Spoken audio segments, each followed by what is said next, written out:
right, we're going to discuss Schiller, Chapter 12, 8th edition. And this chapter basically is about fiscal policy, and the two key components of fiscal policy are government spending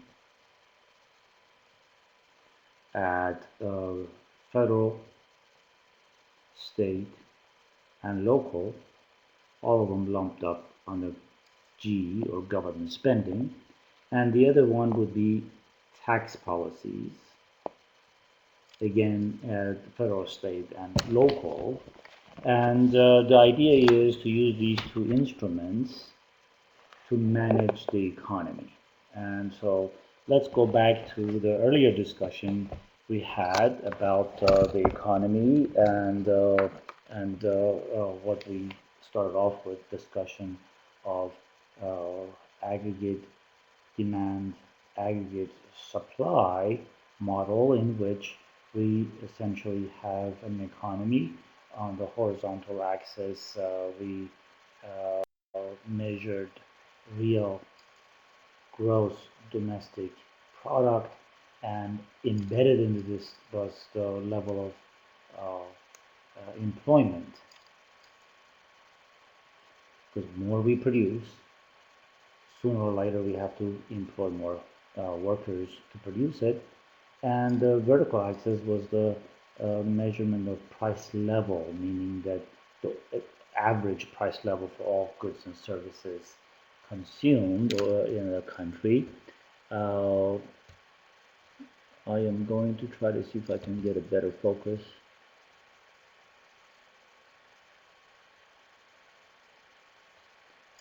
I think this is as good as it gets. And in there, we basically said that we have an aggregate demand, downward sloping curve, reflecting the fact that as price level falls for a number of reasons, there is opportunity for more output growth. And then we had sort of a discussion of aggregate supply, which was, I'm going to put it here, was an upward sloping aggregate supply. I'm going to break this down into maybe more realistic. When economy is running large unemployment in the context of, let's say, production possibility frontier model, two good economy, consumer goods and investment goods. This is production possibility frontier. We said that when you're inside, a lot of buildings, people are idle, which means that the economy is flat and has excess capacity built into it. It has a potential to grow. If that's the case, the aggregate supply curve will be relatively flat, meaning that we can expand production without putting pressure on prices. Okay? But once it reaches a certain, let's say, full employment output for GDP, which is very close to the production possibility frontier, then aggregate supply, meaning the ability of a country to produce, will begin to shrivel, begins to slow down, and if mean that there are no more workers, there are no more buildings and structures and etc. So there's really the pushing to the limit when we get very close to production. In that case, the aggregate supply begins to be upward sloping, and eventually can be vertical, meaning that you can't really squeeze anything out of the economy because everything that is out there to be employed is already used up. So this would be a more realistic picture. Now, along this stretch, you can push aggregate supply back and forth, aggregate demand back and forth, and you can change output back and forth, but there is no pressure on prices. Price level is not rising. Along this stretch, shifting of aggregate demand can result in more output produced and employment, but there will be slowly rising prices along with it. Along this stretch, you can push aggregate demand back and forth all you want. Nothing is coming out of the economy. The economy is running at full employment, so all you get is inflation. Okay. Keep that in mind. as we continue our discussions.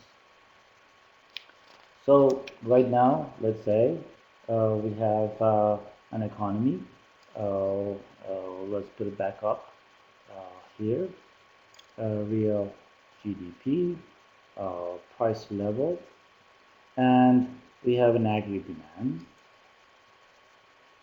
Okay, and let's say we have an aggregate supply that looks like this. And here is the equilibrium output is associated with 10% unemployment. Okay, so this is the level of output associated with 10% unemployment. This is a level of output associated with 5% unemployment, and we want to push the economy in that direction. And so the question is, what can we do to push the economy in that direction, right? Now let's look at components of aggregate demand.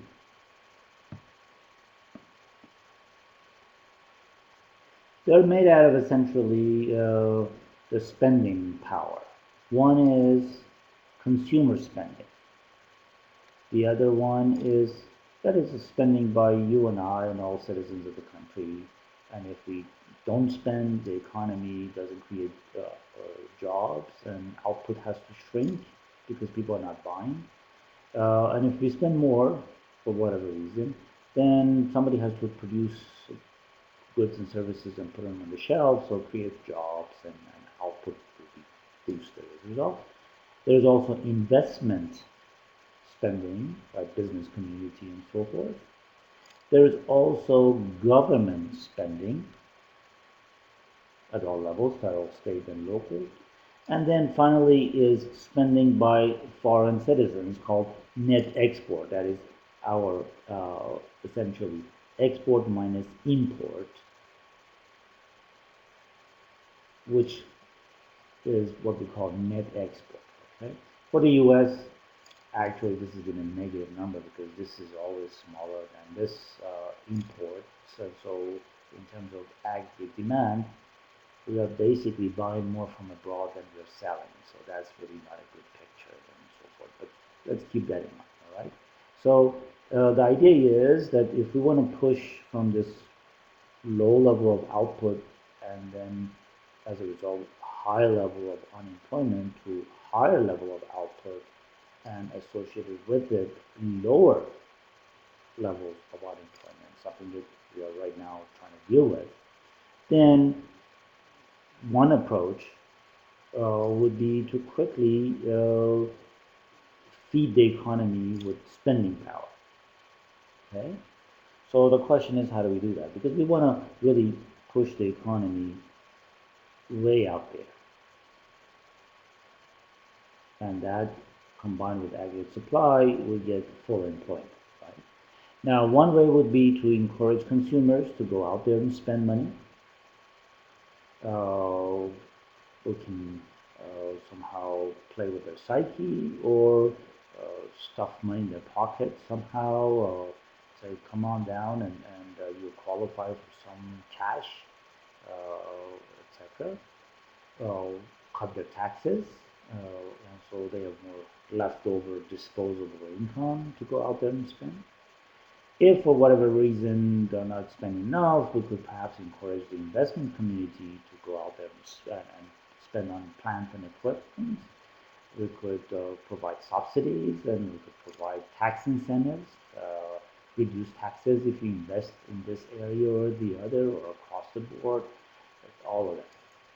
And if these two groups, consumers are hesitant to spend, investment communities hesitant to invest in expanding plant and equipment because they don't see consumers coming and buying the output, so they just hold back, then we are in trouble. We can't push the economy to full employment. Everybody, then that can be a vicious cycle. Investment cuts back, people lose jobs, and people cut back on spending, and then firms lay off more and close down plants, and then more people will lay off, and more disposable income will be destroyed, and then the economy actually potentially can not only not go that way, it can actually slide backward. So if that happens, one option, often the only option, is to increase government spending. It would be nice if we could expand exports and therefore generate jobs for our labor to produce the goods that foreigners like to buy, cars, wine, whatever. But that takes a longer time. They have to come up with a product, so it has to be introduced. People have to elsewhere have money to buy. If they're suffering from similar problem, they're not going to buy from us because they are losing their jobs as well. So that might be a little bit of a long shot. So you need injection. You need some kind of a steroid of sorts to keep the economy from sliding back. In that case, you either boost government spending directly, stuffing money into contractors' pockets and school teachers and fire fighters and so forth and so on. Or as another component is if you can't spend more directly, just cut taxes on citizens that affects the consumer spending or on or business taxes that would impact the investment. None of it is guaranteed that it's going to generate additional spending, but you can try. You can cut income tax and so forth and have more left over in hands of consumers and hope that they will take some of it and convert into more buying goods and services, and that eventually creates more employment and so forth. The investment community could cut taxes, but that's not enough. They have to see profitability before they go out there and invest. So these are the components of aggregate C, I, G, and Xn. And these are the kind of things we will continue to play around to figure out what works and what doesn't work. All right. Now, uh, if we manage to boost the aggregate demand, then we come to a new equilibrium. There is a likelihood that there will be some inflation, price level will rise along with it. And so we have to basically be prepared for that because as you push the unemployment down, then wages eventually will creep up.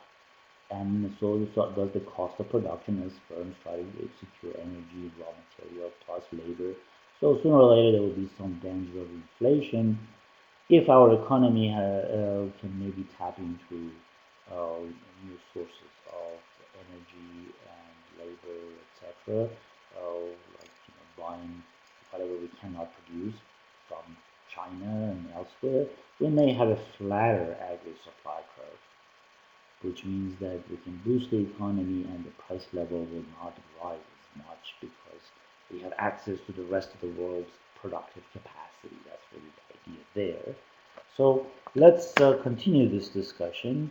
I want you to really understand because right now we are debating what can be done to put the economy back on track and create more output and employment. We've had the stimulus package. Right now, you go around, you see roads being resurfaced, even good roads are being resurfaced, all as an attempt to basically put money into the economy and then hope that some of it gets turned around and then become expenditure on goods and services, and others in non-government sector can experience uh, jobs, growth, and so forth. So now let's understand the mechanics of this thing. The idea is this: I give you a dollar as a consumer, I give it to you, whether in the form of tax cut or just essentially stuff it in your pocket. So basically two things you would do. One is that you spend some of it on consumption,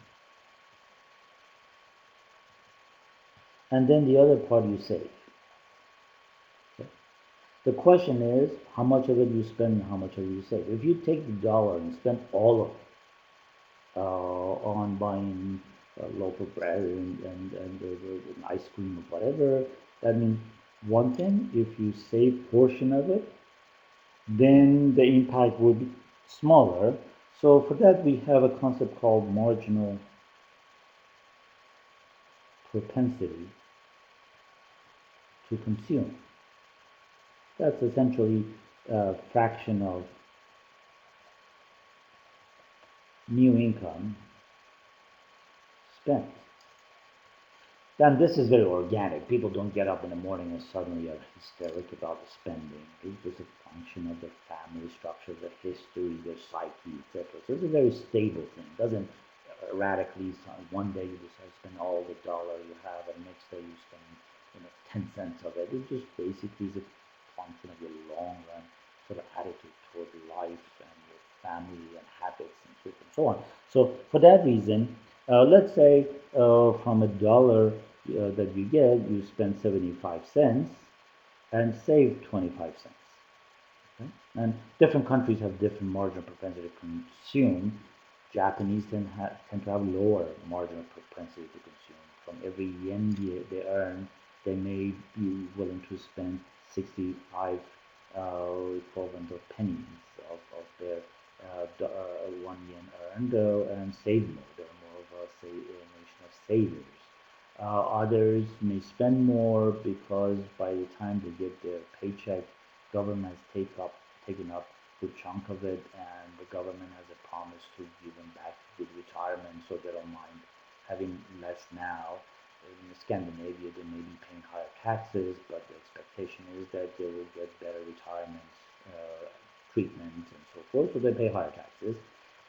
Some countries don't believe in all that stuff. They want all of it, not to be taxed or taxed very little. Greece, for example, these days we're talking about how they don't pay taxes. Government has to use satellite to figure out, what homes have a swimming pool that is not recorded as a higher value home, and therefore send them a bigger tax bill for their property tax, and so because they want to evade taxes, and this tax becomes a very sticky debate even for us as to whether we should really not bother spending directly and just reduce taxes on income and let people just go out there and spend, or don't tax firms and reduce the taxes, or let them get out there and invest and so forth. So it's a very sticky debate. The question is, will the consumers, if you gave them a tax cut, spend it, or they are nervous, they sit on it?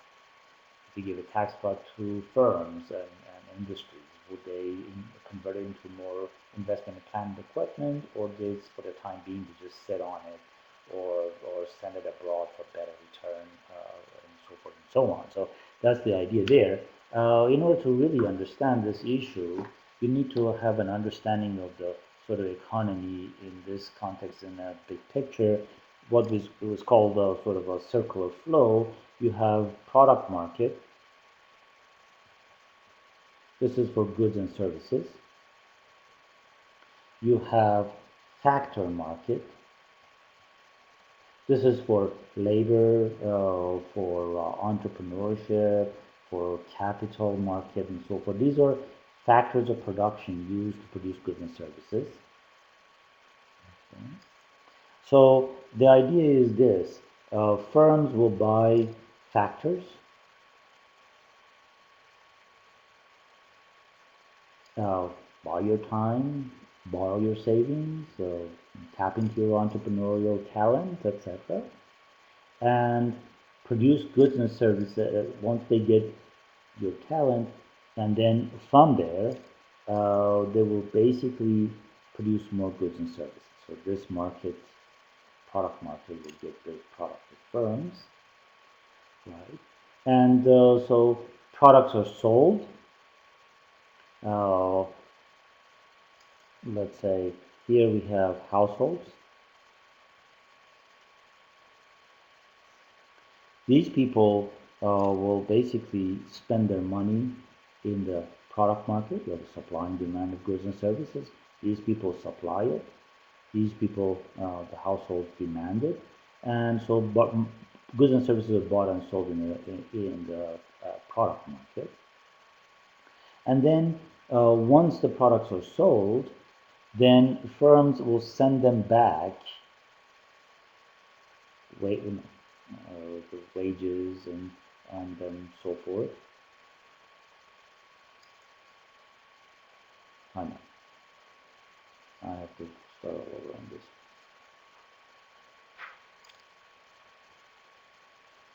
Let's look at the economy in big picture. You have product market. This is where goods and services are bought and sold. Goods and services. So this supply and demand of bicycles and beer and homes and so forth. You have factor market. This is where labor is bought and sold. This is where savings are bought and sold. This is where entrepreneurial talent is bought and sold. So you have this factors market. Okay. You have businesses or firms, and you have households, families. Okay. Now, from factors markets, firms get resources, use the resources to produce goods and services, so they send products to the market. Okay? Consumers come to the product market and purchase these products. Okay?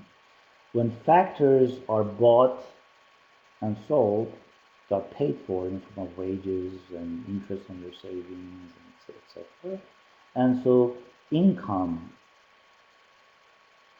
goes to the households in the form of wages, interest on savings, etc. Rent, if firms, let's say, rent your building and so forth.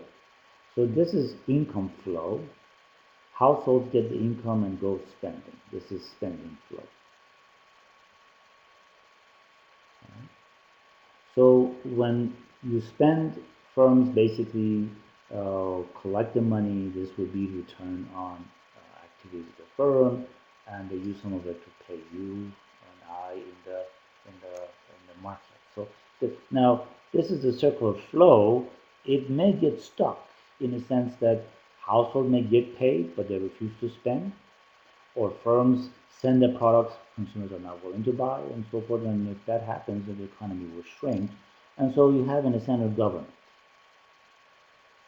to try to somehow manage all of these things. If the economy is shrinking, then they can inject either into in a form of maybe tax cuts and so forth, or unemployment benefits and stock money in the hands of the household so they can go spend, or they may reduce business taxes and or subsidies and so forth and stock money in their pockets so they can go in the factors market and hire people to generate more output and so forth. So the government in the middle try to kind of manage the prevent so that this economy will not shrink.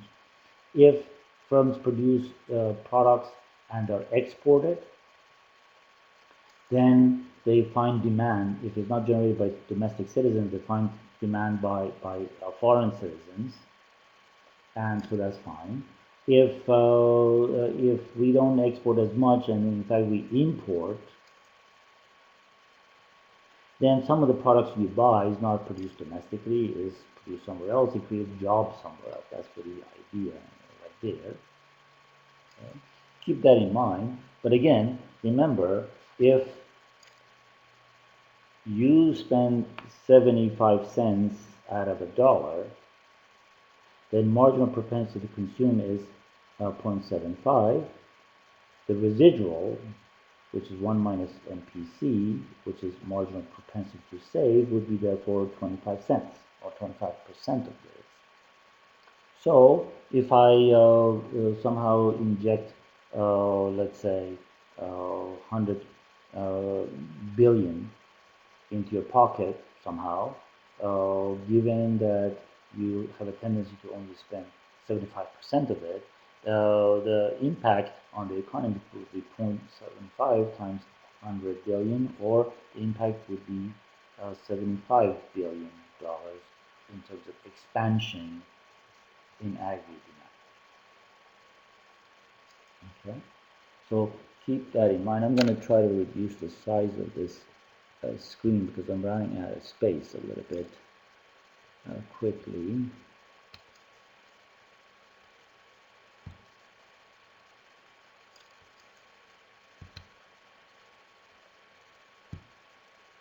Okay. All right, so we have it now.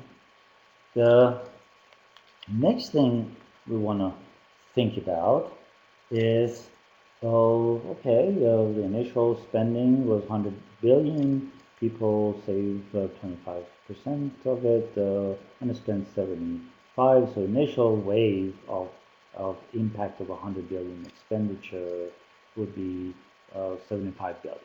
So the economy will, if this aggregate supply, the economy will grow and create some employment and output as a result. But then what happens? You spend you stuff $100 billion in people's pockets. They spend it, create 75 billion additional spending. But this 75 billion will end up in the second bunch of people who got paid as you spend. So they have 75 billion, and they basically spend 75% of this and goes in the hands of another group and so forth. So this will go on and on until it completely fizzles out. So that's really the idea. And the question is, how far does it go? And so that will lead us to the concept of multiplier. Okay?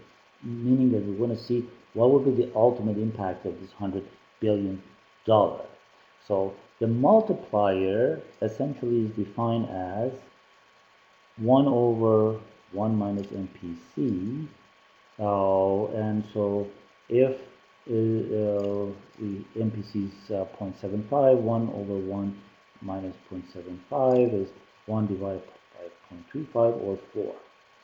That's really the idea of trying to figure out what would be the impact of the first dollar. It generates $4 essentially. So 100 billion is expected to generate 400 billion spending. So the question therefore is, if we have 100 billion government spending multiplied by, let's say, the 4, which is the multiplier we calculated, so the impact would be 400 billion because it just continues to circulate in the economy and generate additional demand. And so the economy will eventually grow to from here to there to additional 400 billion spending as a result. So this is important. Now compare this to, this was a direct spending of 100 billion. What if we gave 100 billion tax cuts? Okay. So given that from every dollar you save 25 cents, you don't spend all of it. So therefore, at the end of the day, you basically, the $100 billion becomes, in tax cuts, becomes $75 billion spending. Okay? So therefore, tax cuts generate smaller spending than direct government spending. Direct government spending was 100 billion. They somehow found contractors, gave them projects and this and that, and 100 billion was infused into the economy. When I indirectly reduce your taxes by 100 billion, knowing that your MPC is 75 cents on a dollar, you're saving 25 cents, 100 billion tax cut would translate into 75 billion initial spending. So if multiplier again is 4 times 75, that generates 300 billion. So you can see that theoretically tax cuts due to a desire to save would generate smaller aggregate growth in demand than direct government spending of the same 100 billion, because government doesn't have propensity to save, it's just injection in the economy right off the bat. And so that's really very interesting, because some people argue that there should be government spending if we are in a hurry to create jobs. Others say no, give people tax cuts and they would generate demand and so forth. And it gets a little bit philosophical, but numbers are numbers. Direct government spending, if all things held constant, generates more demand than tax cuts. So keep that in mind. Now, we could obviously spend directly on investment goods and put money in the pockets of firms, or we could cut their taxes on profit tax and so forth, revenue tax, in order to put money in the hands of industry so that they would go out there and spend and so forth. Or we take a consumer approach, put money in the hands of consumers in the form of lower taxes or some transfer payments, food stamps, unemployment benefits, and so forth to generate the kind of aggregate demand and let the firms respond to it, or maybe a combination that usually turns out to be the case. Again, the key is where the aggregate supply. If the economy is along this stretch, so boosting the economy through aggregate demand, whether from the consumer side or from the investment side and so forth, will cause inflationary pressure. If we have an economy that has a large number of people unemployed and you boost the economy, then it doesn't really create, at least in the short run, pressure on the prices. And so therefore, you have to be sort of looking at the big picture to see what's going on. So now, if the economy is way below, let's say this is aggregate supply and this is aggregate demand, and this is the 10% unemployment output, and we want to boost it to a higher level of output and therefore lower unemployment, then essentially government spending will be bigger than tax revenue. In this case, we are engaged in deficit spending. Now, some people are very much against deficit spending, particularly nowadays, because deficit is so huge that has all sorts of implications and so forth. Others are wondering whether we ever manage this economy right. And Greece is in trouble because for decades they borrowed and spent and they didn't collect enough taxes, and as a result, they are in as a percentage of the overall economic pie, the deficit is very large. Usually, if your economy is whatever dollar size and you have, let's say, about uh, similar level of output, if for the US is, let's say, 14 to 15 trillion, if you have about that much debt is one thing, but if your debt is growing to 16, 17, 18, and your output is 14 or 15 trillion and maybe even shrinking, then what you owe is bigger than what you're able to regenerate, and therefore it causes all sorts of long-term problems, and that's why we have so much debate these days between the two parties on how do we manage this thing and so forth. The debate essentially is this: should we now not worry about debt and deficit spending and just focus on shifting aggregate demand and hope that eventually this more output and employment will generate more taxes, and then we could cut back on government spending and let consumers keep the aggregate demand up? Or should we just at this point focus strictly on tax cuts for the firms and the wealthy? What if the wealthy doesn't turn their tax cuts into spending type of thing or investment? So then what do we do? So that's really what I want you to understand. And now, of course, budget surplus is the reverse of this, where government spending is less than tax revenues, and therefore that is a surplus situation which we used to have for a period and we don't have it. So with all of that in mind, now you should have a very clear understanding of what this fiscal policy means. Taxes for consumers or business community or combination, tax cuts or tax increases if we want to actually cool down the economy, because we don't have that now, but you might as well understand it, that if we have aggregate demand way out here, aggregate supply is almost on a vertical torsion, and this is full employment, but this full employment is just building up pressure on prices, because as soon as people spend more is all sheer higher prices. We need to cool the economy off in this direction. That means output has to shrink Some people need to lose their jobs, so wages can fall, etc. So that is a situation we'd like to get to if we can manage it. But right now is well, that's like if you're thinking about business cycles, that's where you are sort of heating up. Business cycle is way above its trend, and we need to cool it down. And then when the economy is way cooled off too much relative to its potential, we need to heat it up to bring it back up. So essentially, there are all different ways of looking at these things that are tied together. So pay close attention, and hopefully this discussion will help you to understand the national debate a little bit better on these issues. Now, problems, I'm going to ask you to pause here, read the chapter, and try to answer questions 4 and 5, on page 269. And then look at my response uh, after you're done, so you test yourself. And of course, go on and try to answer other questions.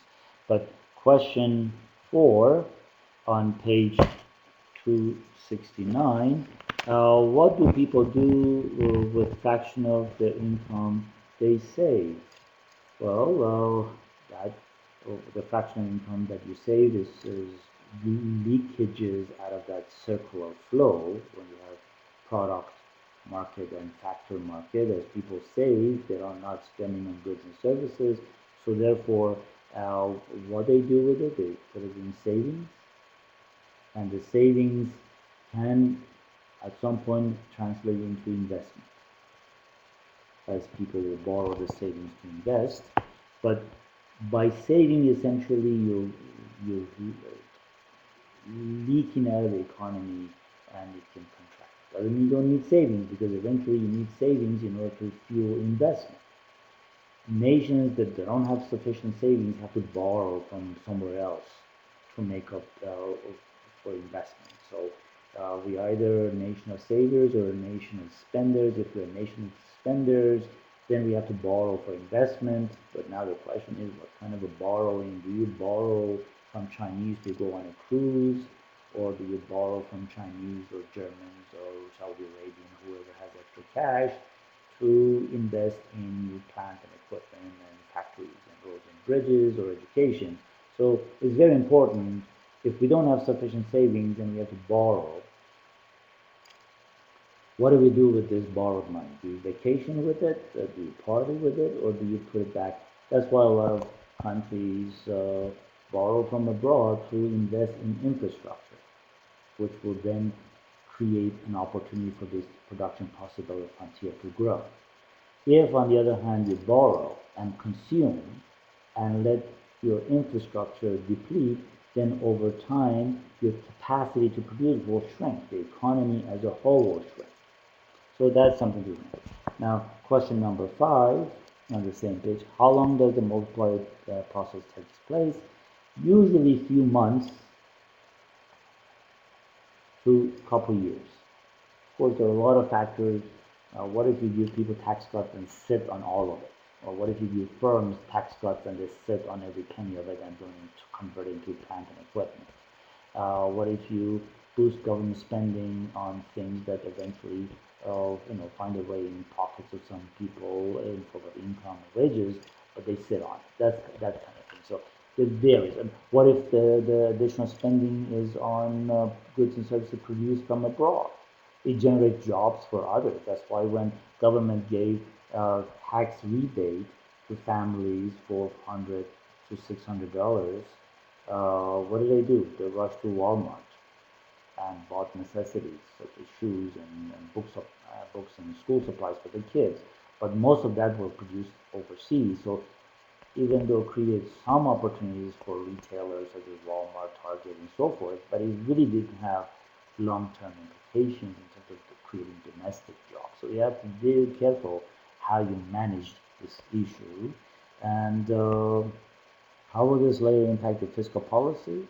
Well, if the multiplier effect is there and this injection in the economy in the form of bigger spending or lower taxes gets circulated and creates new jobs, then as the economy grows, you can pull back on government spending and let the economy perpetuate on its own.